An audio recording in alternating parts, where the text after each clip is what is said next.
كلنا ممكن يحصل لنا اصابات، نتعب شويه او ما يبقاش عندنا حافز.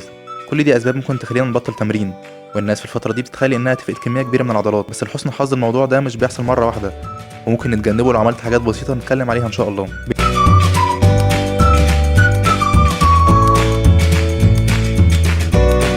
علشان تعرف ايه اللي هيحصل لجسمك لو بطلت التمرين، لازم تكون عارف ايه نوع التمرين اللي انت بتعمله.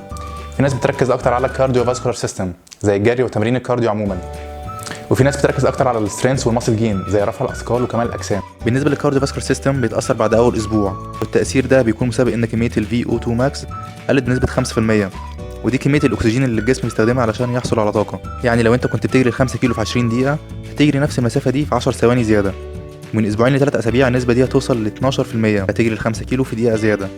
ومن 4 ل 7 اسابيع النسبه بتوصل ل 15%، والزمن بتاعك هيزيد 3 دقايق وهكذا. بالنسبه بقى لحجم الكتله العضليه بيبدا يقل من اسبوعين ل3 اسابيع، بس متقلقش علشان معظم الحجم اللي بيقل مش بيكون من الفايبرز او العضله نفسها، بس بيكون من الميه والجلايكوجين، ودول كميتهم بتقل بنسبه 50% بعد اسبوعين. وفي دراسه اتعملت اثبتت ان الواحد لو بطل يتمرن لمده 3 اسابيع هيفقد حوالي 7 من 10 كيلو من العضلات، واللي معظمها بيكون على هيئه ميه، وانت فعلا تحس ان جسمك بدا يقل شويه، وده بسبب نقص كميه الميه والجلايكوجين زي ما قلنا، ودول ممكن تعوضهم بمجرد انك ترجع للتمرين. اخر حاجه هنتكلم عنها هي حل المشكله. لو انت مش بتتمرن علشان ما عندكش وقت في فتره معينه، حاول تتمرن تلت التمرين بتاعك.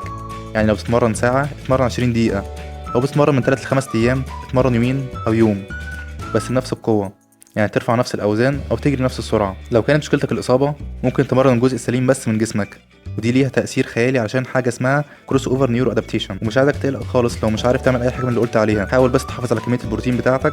هيكون من السهل جدا انك ترجع لمستواك بسبب الماسل ميموري، ودي بترجع لك المهارات بتاعتك بسرعه، زي مثلا انك بتعرف تركب عجل لو بطلت الفتره. وممكن الموضوع يبقى ايجابي ليك كمان لما توقف تمرين لفتره، لو انت كنت مجهد فتره كبيره، فلما بترجع بيكون عندك طاقه وحماس اكبر، وبالتالي يبقى في نتيجه احسن.